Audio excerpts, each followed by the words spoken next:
1절부터 16절 말씀을 가지고요, 내 안의 우상을 깨트리라 라는 제목으로 함께 말씀 나누고 기도하는 시간 갖도록 하겠습니다. 그 팬인가 제자인가 라는 그 책을 쓰신 미국의 목사님이 계십니다. 아마 한 번쯤 읽어보시거나 들어보신 분들이 계실 텐데요, 그 카일 아이들먼이라는 그분이 예전에 쓰신 책에 한 이런 예화를, 본인의 딸과의 있었던 이야기를 이렇게 옮기는 그 예화가 있습니다. 이분의 8살 된 딸이 어느 날 이제 주일학교에서 그 10계명, 출애굽기 20장에 나오는 10계명을 이렇게 암송하는 일을 했나 봅니다. 그런데 이 딸이 이제 자기가 이걸 다 외웠다고 이제 자랑스럽게 이렇게 이 아빠에게 자랑을 한 거죠. 그래서 아빠가 그래 그럼 한번 같이 한번 외워볼까 하고 이 딸이 이제 10계명을 이제 1계명부터 10계명까지 암송하는 걸 옆에서 들어줬습니다. 자, 그런데 말씀드린 것처럼 이분이 이제 목사잖아요. 목사인 아빠를 둔 딸들은 좀 괴로운 게 있습니다. 왜냐하면 10계명을 듣고 암송을 너무 잘했네 하고 끝내주면 좋은데 꼭 물어봅니다. 그러면 네가 생각할 때 그 중에 너는 뭘 제일 못 지키는 것 같으니? 이 목사님도 그 딸에게 물어봤답니다. 네가 생각할 때 그 중에서 네가 제일 많이 어긴 게 뭔 것 같아? 라고 했더니 이 딸이 이제 씩 웃으면서 대답을 안 하고 있더랍니다.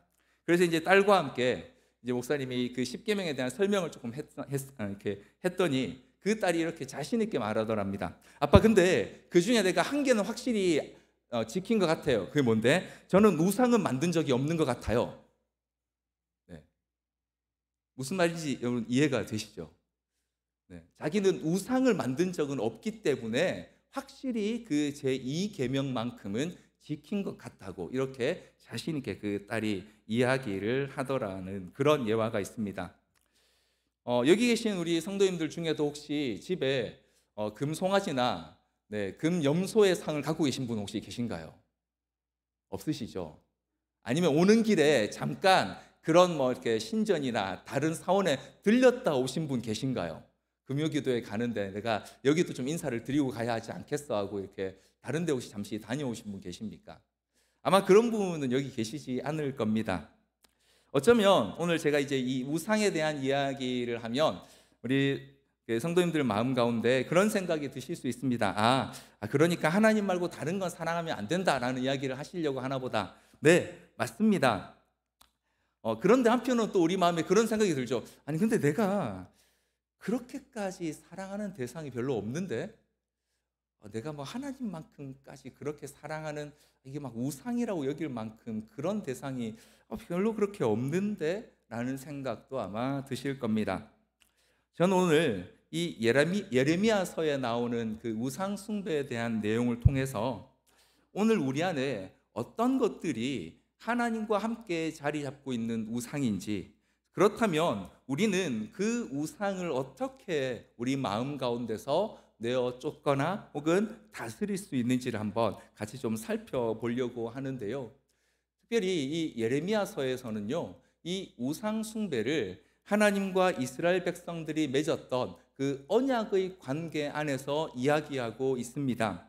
우리가 잘 알고 있는 출애굽기 20장 3절로 4절 말씀에 보면 하나님께서 이스라엘 백성들에게 하나님과 이스라엘 백성이 시내산에서 언약을 맺으시며 이렇게 말씀하시는 것을 볼 수 있습니다. 출애굽기 20장 3절로 4절인데요. 제가 한번 읽어드리겠습니다. 너는 나 외에는 다른 신들을 내게 두지 말라. 너를 위하여 새긴 우상을 만들지 말고 또 위로 하늘에 있는 것이나 아래로 땅에 있는 것이나 땅 아래 물속에 있는 것의 어떤 형상도 만들지 말며, 또 5절에는 그것들에게 절하지 말며 섬기지 말라라고 이렇게 말씀하시는 이 언약이 바로 우리가 알고 있는 시내산 언약의 아주 중요한 핵심입니다. 자, 그런데 이 언약을 깨트리는 것이 바로 이 예레미야가 지적하고 있는 이스라엘 백성의 가장 큰 문제고, 그들 가운데 있는 이 우상 숭배의 문제와 연결되어 있다라고 이렇게 말씀하고 계시는데요.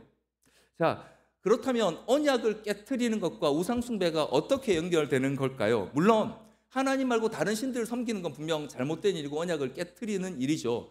그런데 이게 왜 그렇게 심각한 문제냐면요, 이스라엘 백성과 하나님이 맺으신 이 시내산 언약은요, 지금으로 말하면 결혼 서약인 거죠.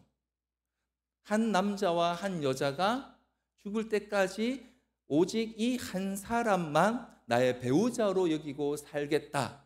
내 유일한 상대로 알고 살아가겠다라고 약속한 것이 바로 이 시내산 언약의 핵심입니다. 하나님께서는 이스라엘 백성은 하나님만을 유일한 하나님으로 섬기며 살겠다라고 하는 것이 이 언약의 핵심입니다.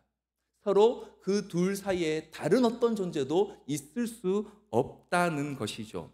그런 의미에서 이 언약을 깨트렸다라는 건 요즘 말로 하면 불륜을 행한 거예요.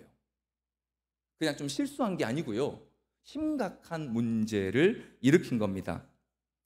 그런 의미에서 오늘 이 예레미야서에서 이 언약의 파기를 우상 숭배의 일과 이어지는 이 일을 통해서 우리 한 가지를 생각해 볼 수 있습니다. 결혼한 남녀 사이에 여기 계신 우리 많은 성도님들이 겪으신 것처럼 여러 가지 문제가 있을 수 있죠. 경제적인 관점의 차이가 있을 수 있고요. 혹은 자녀를 양육하는 문제나 집안을 돌보는 일이나 혹은 직장 생활하는 일, 혹은 개인의 어떤 생활의 습관 등 다양한 그런 갈등의 요소들이 있을 수 있습니다. 그게 어떤 때는 굉장히 심각한 문제가 되기도 하고요. 저도 신혼 시절에 설거지하는 것 때문에 싸워서 헤어질 뻔한 적도 있습니다. 왜 이렇게 하는 건지 이해가 잘 안 되더라고요. 그렇게 결혼한 남녀 사이에 다양한 문제들이 있을 수 있습니다만, 그러나 불륜의 문제만큼은 그 어떤 것과도 비교할 수 없는 굉장히 심각한 아주 중요한 문제가 되는 거죠. 다른 것들이 문제가 있다고 해서 그 결혼 생활을 유지하는데 물론 어려움이 있을 수 있습니다만 그것 자체가 결혼을 유지할 수 없을 만큼 심각해지진 않습니다. 그러나 불륜의 문제, 상대방이 나 외에 다른 상대를 찾는다라는 것은 마치 이 결혼을 유지할 수 없게 만드는 그런 조건이 되는 것처럼 우상숭배가 바로 그런 문제라고 본문 예레미야서는 우리에게 말씀해 주고 있습니다. 이런 관점에서 오늘 우리는 우상숭배라는 문제를 한번 살펴볼 필요가 있습니다. 단순히 내가 금요기도회 말고 다른 어디 사원에 가거나 혹은 내가 이렇게 어느 무슨 절에 가서 합장을 하고 절을 하는 그런 문제가 아니고요. 하나님과 나 사이에 이 언약이 바르게 제대로 잘 지켜지고 있는가 하는 관점에서 우리는 이 우상의 문제를, 우리 안에 있는 하나님과 우리 사이를 방해하는 이 문제를 바라볼 필요가 있다는 것입니다. 자, 그렇다면 구체적으로 이 예레미야서의 본문에서 우상 숭배에 대해서 어떻게 정의하고 있는지를 한번 좀 보도록 하겠습니다. 예레미야서 우리 함께 읽은 10장 2절로 3절에 보면 예레미야가 이 우상 숭배에 대한 부분들을 이렇게 지적하는 것을 볼 수 있습니다. 2절에 보시면요, 이렇게 말씀하십니다. 여호와께서 이와 같이 말씀하시되 여러 나라의 길을 배우지 말라. 이방 사람들은 하늘의 징조를 두려워하거니와 너희는 그것을 두려워하지 말라라고 말씀하시고요. 3절엔 또 이렇게 말씀하십니다. 여러 나라의 풍습은 헛된 것이니 라고 말씀하십니다. 여기 보면 2절과 3절에 시작에 두 번 반복되는 표현들이 있습니다. 여러 나라의 길, 그리고 여러 나라의 풍습을 너희가 배우지 말라. 여기서 여러 나라의 길이라고 번역된 이 단어가요, 다른 곳에서는 행동이나 도리라는 단어로도 번역이 되는 단어입니다. 쉽게 말하면 여러 나라의 길은 단순히 그냥 그들이 어떻게 다니는가의 수준이 아니라 어떻게 행동하는지, 사람과 사람 사이의 도리가 어떻게 되는지를 뜻하는 단어라는 거죠. 여러 나라의 풍습이라고 하는 이 단어, 풍습이라고 하니까 그냥 마치 그들이 갖고 있는 어떤 무슨 무속적인 풍경을 말하는 것 같지만요, 이 풍습이라는 단어는 다른 곳에서는요 율례, 규례라고 번역되고 있습니다. 다시 말하면 지금 하나님께서 여러 다른 나라의 길과 풍습을 본받지 말라라고 할 때 그 풍습과 길은요, 단순히 우리나라에서도 이렇게 재수 없으면 야 재수 없다 뭐 뿌려라 그러죠? 소금 뿌려라 하죠. 이런 방식의 풍습을 이야기하는 게 아니고요, 그 나라 사람들이 살아가는 삶의 방식이나 태도 혹은 사회적인 관습, 문화와 같은 것들을 너희가 본받지 말라라고 말씀하시는 겁니다. 아니, 우상 숭배하고 그게 무슨 관계가 있냐고요? 우상 숭배라는 것은 지금 하나님이 말씀하시는 이 예레미야서에서 말씀하시는 우상을 섬긴다는 일은요, 단순히 무슨 형상을 만들고 그것들에 절을 하고 제사를 드리는 요 단순한 행위만을 말씀하시는 것이 아니라 이방 사람들이 살아가는 그 삶의 방식, 그들의 사회적인 관습, 그들이 서로 어떻게 대하는지에 대한 이 모든 것들을 따라가는 그 방식 자체가 하나님을 버리고 다른 신을 섬기는 것과 같다라고 말씀하고 계시는 것입니다. 쉽게 말하면 결혼 관계에 있는 배우자가 마치 자기가 결혼한 사람이 없는 것처럼 행동하는 것이라는 거죠. 그냥 불륜을 직접적으로 저지르지 않더라도 마치 난 결혼 안 한 사람처럼 행동하는 것, 이것 자체를 지금 하나님께서 그게 바로 너희가 피해야 될 우상 숭배다라고 말씀하고 있습니다. 그래서 하나님께서 하나님의 언약 백성인 이스라엘 백성들이 인애와 공의라고 하는 그 하나님의 언약의 핵심을 삶의 방식으로 삼고 살아가야 한다라고 거듭거듭 말씀하시면서, 그렇지 않을 때에 그들이 하나님이 원하시는 삶의 방식, 인애와 공의를 이 백성들 간에 행하지 않을 때에 그들이 행하는 하나님께 향한 예배나 제사도 거짓되다라고 지금 8장과 9장에서 말씀해 오고 계시는 것입니다. 사랑하는 성도 여러분, 오늘 그래서 우리는요, 이 우상에 대한 우리의 관점, 우리 마음속에 있는 그 상상의 이미지를 좀 바꿀 필요가 있습니다. 우상 숭배라고 하면 마치 앞서 말씀드린 것처럼 무슨 신상을 만들고 무슨 어디 가서 특별히 절을 하거나, 아니면 특별히 내가 하나님도 좋아하지만 내가 이건 절대 안 버릴 거야 하고 마음에 꽁꽁 숨겨두는 무슨 특별한 존재가 아니라요, 우리가 하나님의 언약 백성답게 언약 백성의 삶의 방식을 지키지 못할 때에도 우리는 다양한 우상을 섬기는 방식으로 살아가고 있다라고 성경 우리에게 말씀하고 계시는 거죠. 그것이 다양한 모습일 수 있습니다. 하나님과 함께 섬기는 것들이 우리 인생의 목표일 수도 있고요, 내가 꼭 이루고자 하는 어떤 성취일 수도 있습니다. 혹은 내가 꼭 가지고자 하는 물질일 수도 있습니다. 혹은 내 자신을 사랑하는 일일 수도 있고요, 아니면 내가 너무 포기할 수 없는 맛있는 거 먹는 거일 수도 있고요, 아니면 오락이나 취미나 혹은 심지어 나의 가족일 수도 있습니다. 우리는 하나님의 언약 백성의 삶의 방식대로 살지 않으면 방금 말씀드렸던 우리 삶에 너무도 평범하게 존재하는 것들을 하나님과 함께 섬기는 우상 숭배의 죄를 범할 수 있다는 것입니다. 자, 이렇게 우리가 하나님의 언약 백성다운 삶의 방식이 아닌 내 나름의 삶의 방식, 혹은 내가 원하는 것들을 쫓아 살아가다 보면요, 오늘 본문은 그런 우리의 삶에 우상을 섬기는 이들이 나타내는 두 가지 특징이 나타나게 된다라고 말씀하고 있습니다. 첫 번째 특징은요, 우리가 우상을 섬기듯이 살아갈 때는요, 우리가 경쟁에 빠져들게 된다라고 말씀하고 계십니다.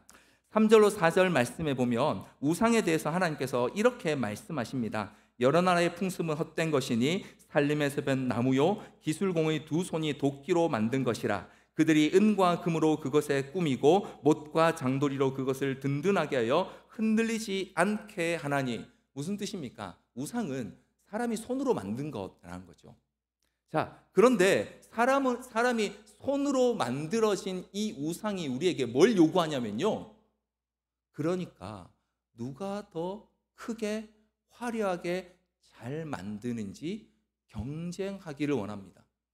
그래서 우상을 섬기는 이들이 하는 일이 뭡니까? 더 큰 신전, 더 큰 우상, 더 화려한 신전, 더 화려한 신상을 만들 것을 요구합니다. 그렇게 해야 내가 그 신으로 말미암아 성공할 수 있다고 여기기 때문입니다.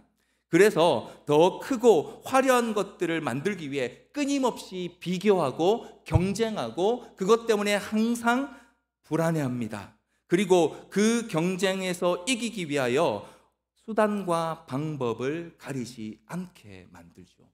그것이 심지어 사람을 해치는 일이라 할지라도 내가 이길 수만 있다면 기꺼이 그 일을 하게 만드는 것이 바로 우상을 섬기는 삶의 방식의 특징인 겁니다.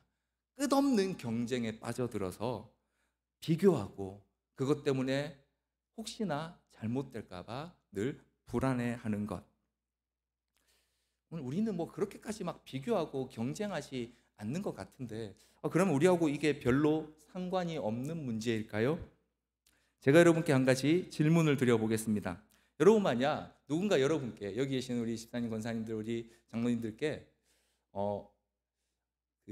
당신이 다니는 교회는 몇 명이 다니는 교회 출석하세요라고 물었을 때 50명이 출석합니다라고 대답하는 것과 500명이 출석합니다라고 대답하는 것 중에 어떤 게 좀 더 자랑스러울 것 같으세요?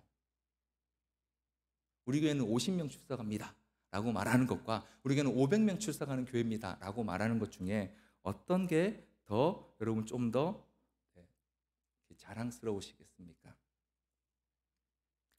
사실 교회에 출석하는 인원이 물론 그 일 때 우리 성도들의 숫자만큼 교회가 할 수 있는 일들이 다양해지는 것은 사실입니다. 하지만 교회의 크기나 규모나 혹은 교회의 시설이나 교회가 갖춘 역량들이 중요해질 때 우리는요, 하나님과 그 교회의 크기라고 하는 우상을 함께 예배하게 되는 거죠. 그럴 때 우리는 우리도 모르게 비교하게 됩니다. 50이 아니라 500에 있는 걸 좀 더 자랑스럽게 여기게 되고요. 대놓고 자랑하지 않지만 그래도 우리가 훨씬 더 낫다라고 하는 우월감에 젖어들게 됩니다. 세상은 꼭 우리가 세상과 비교하고 경쟁하지 않더라도요, 우리 안에서 얼마든지 비교하며 경쟁하면서 하나님 말고 다른 것들을 함께 예배하도록 그렇게 우리를 계속해서 유혹하고 있다는 것이죠. 그런 의미에서 여러분 한번 생각해 보십시오. 이번 한 주간 혹시 오늘 저와 우리 이번 한 주간 우리의 마음에 이 비교와 경쟁 때문에 걱정하거나 불평하거나 혹은 불안해한 것들은 없으셨습니까? 우리가 비교하고 다른 사람들과의 경쟁 때문에 질까 봐 불안한 상태 가운데 있다는 것은요, 다른 말로 하면 우리와 언약을 맺으신 이 하나님이 어떤 분이신지 모른다는 뜻입니다. 나와 결혼하니 나의 신랑 되신 예수님께서 어떤 분이신지 내가 모르거나 아니면 그분이 우리를 위해 하신 일들을 잊어버렸다는 것이죠. 그래서 우리가 그분과의 언약 관계에서 어긋난 자리에 있게 된다는 것입니다. 심지어 더 나아가면요, 그 경쟁에서 이기기 위해 우리의 남편 되신 예수님조차 그 경쟁을 이기기 위한 수단으로 사용하고자 할 때까지 하는 자리까지 갈 수 있다는 것이죠. 그래서 오늘 우리는요, 단순히 내가 교회 말고는 다른 곳 가는 데 없으니까 내 마음에 그렇게까지 막 사랑하는 게 없기 때문에 나는 우상의 문제와는 좀 거리가 멀다라고 쉽게 말할 수 없다는 것이죠. 세상에 살아가면서, 세상 속에 살아가면서 오늘 저와 여러분이 수없이 비교당하는 그 자리 가운데서도 내가 나와 언약하신 그 하나님 때문에 그 비교와 경쟁으로부터 당당할 수 있는가, 담대할 수 있는가, 이것이 오늘 우리가 이 우상 숭배에 빠져 있는가 아닌가를 볼 수 있는 중요한 하나의 특징이라고 본문 우리에게 말씀해 주고 있습니다. 두 번째 또 한 가지 특징이 있습니다. 우상 숭배에 빠지게 되면요, 두려움에 빠져들게 됩니다. 5절 말씀해 보면요, 우리가 함께 보았지만 그 우상에 대해서 이렇게 표현하고 계십니다. 그것이 둥근 기둥 같아서 말도 못하며 걸어다니지도 못하므로 사람이 메어야 하느니라. 그것이 그들에게 화를 주거나 복을 주지 못하나니 너희는 두려워하지 말라 하셨느니라. 무슨 뜻입니까? 사람이 손으로 만들어 세워놓은 거니까 당연히 움직일 수도 없고 자기 마음대로 뭘 할 수 없다는 것이죠. 그래서 복을 주거나 화를 주는 이런 일을 할 수 없는 게 우상이라는 겁니다. 생명이 없는 존재라는 것이죠. 그런데 문제는 이 생명이 없는 사람의 손으로 만들어진 혼자 움직일 수도 없는 이 우상이 마치 자기가 능력이 있는 것처럼 우리를 속입니다. 어떤 방식으로요? 우리 마음에 있는 두려움이라는 것들을 통해서 우리를 속이게 되는 것입니다. 여러분, 오늘 우리가 함께 읽은 2절과 5절에 보면요, 하나님께서 이스라엘 백성들에게 그 우상을 섬기는 이들을 두려워하지 말라라고 거듭거듭 말씀하십니다. 자, 그러면 왜 이스라엘 백성들이 이 이방 사람들이 섬기는 신을 두려워했을까요? 실제로 그들이 무슨 피해를, 저주를 내려서 그랬던 것일까요? 아닙니다. 그들이 전혀 경험해보지 못한 새로운 환경에서 살아가야 하는데, 그 땅에서는 보니까 농사를 지어야 돼요. 농사를 짓고자 하니까 이런저런 기술들이 필요한데, 혹시나 그 일에 그 이방 사람들이 행하는 것처럼 이방의 신들이 자신들을 방해하거나 저주할까 봐 두려웠던 것이죠. 하나님이 계시지만 저 이방 사람들처럼 안 하면 우리가 혹시 이 땅에서 잘 살아갈 수 없으면 어떡하지 하는 그 두려움 때문에 그들은 그 이방 신들을 두려워했던 것입니다. 실체가 있어서가 아니고요, 무슨 능력을 행해서가 아니고요, 그들 마음 가운데 있던 두려움 때문에 그들은 그 우상이 주는 속임수에 빠져들게 된 것입니다. 그리고 한번 그 속임수에 빠져들게 되고 나면요, 계속 점점 많은 것들에 신경이 쓰입니다. 이것도 좀 해야 될 것 같고, 저것도 안 하면 큰일 날 것 같고, 저것도 좀 안 하면 무슨 문제가 생길 것 같고, 우리 집에 무슨 병이 생길 것 같고, 우리 아이가 아플 것 같고, 우리 남편이 뭐가 안 될 것 같은 이런 두려움에 끝없이 빠져들게 만든다는 것이죠. 사실은 하나님께서 만드신 세상 가운데서 섭리를 따라 일어나는 일임에도 불구하고 마치 그것들이 우상의 어떤 능력 때문에 일어난 것처럼 우리는 속게 되고요, 이 두려움 때문에 점점 그 거짓에 빠져들게 되는 것입니다. 이것이 우상을 섬기는 이들이 가지는 삶의 특징이라고 본문은 이야기하고 있습니다. 오늘 우리 안에는 이런 막연한 두려움이 혹시 없습니까? 세상이 우리에게 말하는 것들, 혹은 세상이 우리에게 필요하다고 말하는 것들이 없어서 실패할까 봐, 혹은 넘어질까 봐, 혹은 성공하지 못할까 봐 하는 그런 막연한 두려움이 우리 안에는 없습니까? 세상이 하는 것처럼 적당한 안위도 필요하고 명예도 필요하고 여러 가지도 있으면 좋죠. 그런데 문제는 그게 없다고 해서 정말 하나님께서 우리를 살게 하시지 못하는 걸까요? 우리 마음 가운데 그 세상이 제시하는 조건들에 대한 막연한 두려움이 생기는 순간부터 우리는요, 그 세상이 제시한 조건들을 하나님과 함께 예배하는 일을 하게 됩니다.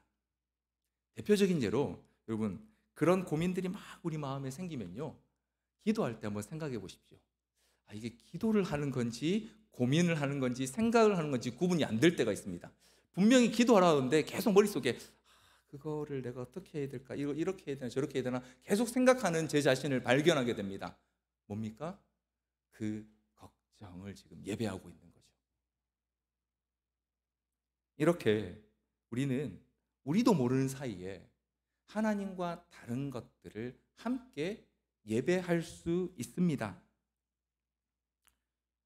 오늘 예레미야서를 통해서 우상을 섬긴다라는 건 진짜 무슨 신상 앞에 가서 절하는 게 아니라 하나님과 언약 백성다운 삶, 인애와 공의를 실천하는 삶을 살지 못할 때, 즉 하나님과 결혼 관계를 유지하지 못하는 그것이 바로 우상 숭배에 빠지는 길임을 우리는 보았고요. 그럴 때 우리는 어쩔 수 없이 경쟁과 비교에 빠져들게 되고 점점 더 큰 두려움에 빠져들 수밖에 없다라고 오늘 본문의 내용들을 통해서 우리는 볼 수 있습니다. 이렇게 우리 안에 있는 두려움을 우리가 또 살펴볼 수 있는 질문이 하나 있습니다. 우리가 정말 하나님과 또 다른 것을 의지하지 않는지를 한번 생각해 볼 수 있는 질문이 하나 있습니다. 그것이 바로 이런 질문입니다. 저와 여러분이 지치고 힘들고 혹은 두렵거나 우울하거나 했을 때에 찾아가는 피난처는 어디입니까? 우리가 정서적으로 우리가 좀 위로받고 구원받기 위해 찾아가는 곳이 어디입니까? 영화일 수 있고요. 소설 보는 거일 수 있고요. 혹은 게임하는 거 할 수 있습니다. 뭐 유튜브 보는 거, 혹은 운동하는 거, 혹은 사랑하는 사람과 함께 시간을 보내는 거 다 필요한 일들입니다. 그런데요, 문제는 그런 것들을 나도 모르게 내 안에 있는 두려움들 때문에 하나님과 함께 섬기고 있을 수 있다는 거죠. 하나님만이 나의 피난처가 아니고요. 하나님도 계시면 좋고, 이것도 좀 있어야 되고, 내가 이런 것도 좀 해야, 그래야 내가 좀 살지 않겠나 할 수 있다는 것이죠. 한편으로는 이렇게 생각할 수 있습니다. 아니, 너무한 거 아닙니까? 아니, 어떻게 세상 살면서 경쟁이나 불안이나 두려움이나 걱정이 없이 살 수 있습니까? 혹은 그런 것 때문에 내가 이런저런 내 자신을 조금 이완시키고 힐링하기 위한 이런 것들을 할 수 있는 거 아닌가요? 네, 맞습니다. 그렇게 할 수 있습니다. 우리는 세상을 살면서 경쟁하거나 불평하거나 두려움이나 걱정 없이 살아가는 건 불가능합니다. 불가능하니까 그냥 그렇게 살아야 되나요? 아니요. 예레미야서는 우리에게 그래서 바로 그런 불가능한 불완전함 때문에 우리가 하나님을 알아야 한다라고 말씀하고 있습니다. 예레미야 9장 24절 말씀인데요. 우리 같이 한번 좀 읽어보겠습니다. 예레미야서 9장 24절 말씀 같이 한번 읽어보겠습니다. 시작. 자랑하는 자는 이것으로 자랑할지니 곧 명철하여 나를 아는 것과 나 여호와는 사랑과 정의와 공의를 땅에 행하는 자인 줄 깨닫는 것이라. 나는 이 일을 기뻐하노라. 여호와의 말씀이니라. 우리 안에 여러 가지 문제들로 혹은 두려움 때문에 혹은 불안함 때문에 우리가 나도 모르게 하나님과 함께 예배하는 우상들이 생겨날 수 있습니다. 자, 그렇다면 그 우상들을 어떻게 하면 우리 안에서 제거하고 깨트려 갈 수 있을까요? 본문 우리에게 하나님을 기억하고 찬양하는 일이 먼저 있어야 한다라고 말씀하고 있습니다. 하나님은 어떤 분이십니까? 오늘 본문에도 거듭 말씀되고 있는 것처럼 하나님은 물과 구름과 비와 번개와 바람을 움직이시는 분이십니다. 자, 이렇게 얘기하면 우리 안에 자꾸 생기는 이미지가 있습니다. 제우스, 포세이돈 혹은 제피로스 같은 이런 하늘의 바람과 구름과 번개와 비를 움직이는 이런 막 위대한 어떤 그런 신화적인 존재들. 여러분, 그런데 성경은 하나님을 그렇게 그려내고 있지 않습니다. 하나님께서 물과 구름과 비와 번개와 바람을 움직이시는 분, 심지어 그것들을 만드신 분이 맞습니다. 하지만 하나님은 그것들을 기적적인 방법들로 움직이시지 않고요, 세상을 만드시는 바로 그 순간 정하신 창조의 섭리에 따라서 자연스럽게 구름이 움직이고 바람에 의해서 구름이 밀려가며 또 번개 때문에 비가 내리고 하는 방식을 통해서 일하고 계신다는 것이죠. 기적적인 방식, 이방의 우상들이 혹은 그들의 신화 속에 그 신들이 행하는 어떤 그런 놀라운 일하는 방식이 아니라 하나님은 너무도 당연하다고 여길 수밖에 없는 자연스러운 혹은 우리가 늘 일상에서 보는 그런 방식으로 그 섭리와 언약을 따라서 우리를 지켜주시고 또 우리를 살아가게 하고 계시는 분이라는 것입니다. 하나님은 우리가 필요할 때만 비를 주시거나 혹은 우리가 필요할 때만 바람을 불어주시거나 혹은 우리가 너무 더워하면 추위를 주시고 너무 추워하면 더위를 주시는 방식으로 일하시는 게 아니고요, 지구가 하나님이 처음 창조하신 그 섭리의 방법대로 움직여가면서 그 모든 것들을 때로는 겪게도 하시고 때로는 피하게도 하시는 방식으로 우리에게 역사하시는 분이라고 성경은 우리에게 말씀하고 있습니다. 우리는 바로 이 하나님을 기억해야 합니다. 우리가 필요해서 간구하면 갑자기 나타나서 번개를 꽝꽝 치시는 분이 우리의 하나님이 아니고요, 우리가 때로는 그렇게 행하셨으면 좋겠다라고 기대하는 순간에도 여전히 어제와 같은 방식으로 우리에게 신실하게 일하시는 분이 하나님이시라고 성경 우리에게 말씀해주고 있는 것입니다. 그리고 바로 그 하나님을 기억하고 찬양할 때 우리 안에 막연한 불안함이나 혹은 두려움으로부터 벗어날 수 있게 된다라고 말씀하고 있는 것입니다. 이처럼 우리가 하나님을 더 깊이 알아갈 때에 우리는 하나님을 더 사랑할 수 있게 됩니다. 갑자기 우리 앞에 나타나서 기적을 행하시거나 우리가 원하실 때에만 특별한 일을 행하시는 하나님이 아니라 언제나 변함없고 신실하시며 약속을 지키시는 그 하나님을 알아가는 일을 통해 우리는 그 하나님을 더 사랑할 수 있게 된다는 것입니다. 그리고 시편 147편 말씀에 보면요, 이처럼 하나님을 알아가는 우리가 해야 할 일에 대해서 이렇게 말씀해 주고 계십니다. 시편 147편 1절로 6절 말씀을 제가 한번 읽어 드리겠습니다. 할렐루야, 우리 하나님을 찬양하는 일이 선함이요 찬송하는 일이 아름답고 마땅하도다. 여호와께서 예루살렘을 세우시며 이스라엘의 흩어진 자들을 모으시며 상심한 자들을 고치시며 그들의 상처를 싸매시는도다. 그가 별들의 수요를 세시고 그것들을 다 이름대로 부르시는도다. 우리 주는 위대하시며 능력이 많으시며 그의 지혜가 무궁하시도다. 여호와께서 겸손한 자들은 붙드시고 악인들은 땅에 엎드러뜨리시는도다. 감사함으로 여호와께 노래하며 수금으로 하나님께 찬양할지어다. 아멘. 창조주 하나님께서요, 그 능력으로 몇몇 사람들, 택하신 자들에게만 비를 내리고 그들을 고치시는 일이 아니라 온 세상 가운데서 모든 사람들을 위하여 여전히 동일한 능력으로 일하고 계심을 우리는 찬양해야 한다라고 그렇게 말씀하고 있습니다. 사랑하는 성도 여러분, 그렇기 때문에 우리 마음 가운데 끝없는 비교와 경쟁 혹은 두려움이나 불안, 걱정이나 염려, 분노나 슬픔 등이 차오를 때거나 혹은 반대로 너무 우울하고 무기력해지고 귀찮고 모든 것이 싫어지는 순간에도 우리는 바로 이 하나님을 기억하고 하나님이 지금도 이 땅에 구름을 펴시고 비를 내리시며 그 비 가운데 번개를 일으키시고 또 바람으로 구름을 움직이고 계신다는 그 사실을 보고 기억하고 그 하나님을 찬양함으로써 우리 마음 가운데 이유를 알 수 없이 생겨나는 두려움이나 경쟁이나 그 모든 것들로부터 한 걸음 일어서야 바로 이 우상의 문제로부터 우리는 벗어날 수 있다라고 말씀하고 계십니다. 두 번째로 이처럼 하나님을 기억하고 찬양하는 사람들은 하나님의 언약 백성답게 사랑과 공의를 행하며 살아가야 합니다. 너무 뻔한 말씀이긴 합니다. 그리고 가장 어려운 일이기도 하죠. 예레미야서를 통해서 우리는 오늘 우리의 현실을 한번 살펴볼 필요가 있습니다. 예레미야서에서 하나님께서 이스라엘 백성들에게 사랑과 공의를 요구하시지만 그들 삶 가운데 그것을 찾아볼 수 없다라고 말씀하시면서 그들을 내가 심판하시겠다라고 말씀하시는데요, 문제는 오늘 저와 여러분이 살아가는 이 현실도 그것과 크게 다르지 않다는 것이죠.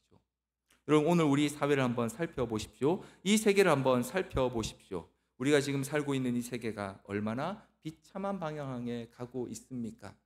최근 뉴스에 연일 여러 가지 사건과 사고들이 실렸습니다. 자연재해뿐만 아니라 사람의 관계 문제 때문에 그 문제를 해결하기 위해 목숨을 던져야 하는 사건과 사고들이 오늘 우리 안에 얼마나 많이 일어나고 있습니까? 이런 비정한 세상, 사람의 목숨보다 자기의 자리가 혹은 자기의 이익이 더 중요하게 여겨지는 이 세상이 사실은 오늘 이 예레미야서가 지적하고 있는 하나님의 인애와 공의가 사라진 것 때문에 벌어진 세상이라는 것이죠. 그런 의미에서 오늘 저와 여러분이 보고 있는 이 비참한 현실도 바로 우리의 죄악으로 인한 일들이라는 사실을 우리는 인정해야 합니다. 나는 그렇게 안 했는데가 아니고요, 오늘 저와 여러분이 하나님 백성다운 삶을 이 땅에 잘 보여주지 못한 결과로 나타나는 것들이 지금 우리가 보고 있는 그 비참한 현실들이라는 것입니다. 우리가 듣고 있는 그 끔찍한 사건과 사고들이 사람의 목숨을 너무도 가볍게 여기고 혹은 그 목숨을 지키고 보호하는 일들보다 자신의 것을 지키는 게 더 중요한 것이 당연한 것처럼 여겨지는 이 세상이 바로 우리의 죄악 때문이고, 하나님께서는 바로 이 일들을 이제 곧 심판하실 것이라는 사실을 우리는 오늘 예레미야서와 같이 인정해야 합니다. 이 사실 앞에서 막연하게 긍정적으로 여기는 것은 더 이상 통하지 않습니다. 마치 이스라엘 백성들이 이것이 여호와의 성전이라 말하면서 하나님이 이 성전을 결코 버리지 않으실 것이라고 여겼던 것처럼요. 오늘 우리가 기도한다고 해서 그 모든 문제가 갑자기 해결되지 않을 수 있습니다. 안타깝지만 우리가 다 나가서 노력한다고 해서 그 문제가 바뀌지 않을 수 있다는 것이죠. 막연하게 그냥 잘 될 거라고, 막연하게 하나님 은혜 베푸시면 괜찮아질 거라고 여기는 것은 더 이상 통하지 않는 시기가 되었습니다. 그래서 예수님이 말씀하셨죠. 이미 도끼가 나무 뿌리에 놓였다고요. 그게 우리의 결론일 수 있습니다. 하나님이 심판하시고 새롭게 만드셔야지만 가능하다는 것이 우리의 결론일 수 있습니다. 세상은 안 변하고 점점 더 악해지고 점점 더 완악해지고 지금보다 더 흉악해진다 하더라도 하나님의 백성인 저와 여러분은 하나님이 주신 사명인 사랑과 공의대로 살아가야 하는 것이 오늘 이 땅을 살아가야 할 저와 여러분의 삶의 방향이고 목표인 것입니다. 그러할 때 우리는 세상이 우리에게 은연중에 섬기게 하는 그 우상들로부터 벗어날 수 있습니다. 그 우상들이 더 이상 우리의 마음을 장악하지 못하도록 만들어 갈 수 있습니다. 말씀을 정리해 보겠습니다. 성도 여러분, 오늘 우리는 이 땅을 살아가면서 어쩔 수 없이 경쟁할 때가 있습니다. 어쩔 수 없이 두려워하고 불안해할 때가 있습니다. 바로 그때 우리에게 필요한 것이요, 지금도 구름을 일으키시며 비를 내리시고 바람을 불어 구름을 움직이게 하시는 하나님이 바로 우리의 하나님이시라는 사실을 기억하고 찬양해야 합니다. 그리고 비록 그 비가 때로 우리를 괴롭게 하고 힘들게 한다 할지라도, 하나님이 살아가 계신 이 땅이 여전히 우리를 괴롭힌다 할지라도 그 하나님과 약속한 언약의 삶의 모습, 사랑과 공의를 따라 살아가는 우리가 될 때 하나님께서 오늘 우리를 통해 자기의 영광을 이 땅 가운데 회복시키실 줄 믿습니다. 파괴하고 무너뜨리고 또 다 없어지게 하시겠지만 다시 심으시고 건설하는 일들이 우리를 통하여 또 하나님의 백성들을 통하여 일어나게 될 줄 믿습니다. 바로 이 사실을 기억하며 오늘도 우리 하나님 앞에 기도하는 저와 여러분 되기를 간절히 소원합니다.